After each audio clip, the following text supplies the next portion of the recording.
සුබ දවසක් ඔගොල්ලෝ හැම දෙනෙකුටම. ඉතින් අද මම මේ කියන කරුණු කාරණා ටික ඔයාට වෙලා තියෙනවද? එහෙම නැත්නම් දැනටත් වෙමින් පවතිනවද කියලා බලන්න. මෑතක ඉඳලා ඔයා ගැන උනන්දු අඩු වෙලාද? එහෙම නැත්නම් ඔයත් එක්ක කරන sannivedanaya හොඳටම අඩු වෙලාද? දිනචර්යාවේ වෙනසක් හෝ අධික කාර්යබහුල බවක් පවසනවද? එයා ළඟ ඉන්නකොටත් ඔයාට දුරස්ත බවක් දැනෙනවද? ඔයාව නිතර විවේචනය කරනවද? එයා අමනාප වුණාම නැවත මිත්‍ර වීමට ගොඩක් කාලයක් වැය කරනවද? එහෙම නැත්නම් එයා යාළු වෙන්නෙම නැද්ද? ඔයාටම යාළු වෙන්න ඇරලා එයා සද්ද නැතුවම ඉන්නවද? ඒ ගැන එයාට කිසිම දුකක් නැද්ද? නිතරම අසනීප බවක් පවසලා රැකියාවේ වෙහෙසකාරී බව අඟවලා ඔයා එක්ක කතා බහ කරන එක අඩු කරලා ඉක්මනින් නිින්දට යනවද? ඔයා ආදරෙන් කතා කරනකොට ඒකට එයා ප්‍රතිචාර දක්වන්න මැලි වෙනවද?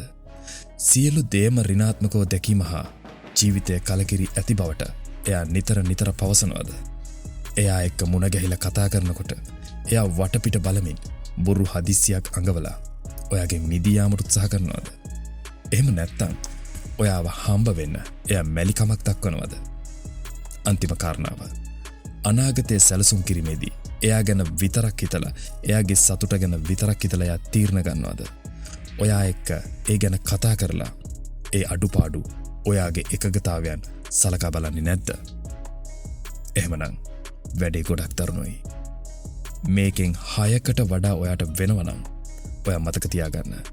ඔයා දැනටමත් ආදරෙන් පරාද වෙන්න පටන් අරන් හරි ඔයා රැවටෙන්න පටන් අරන් හරි ඇති බව.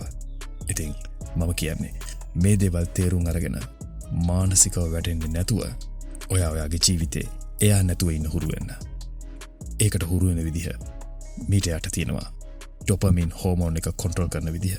ඒක බලන්න. තෙරුවන් සරණයි. මම Gira Gihan Rupasinghe.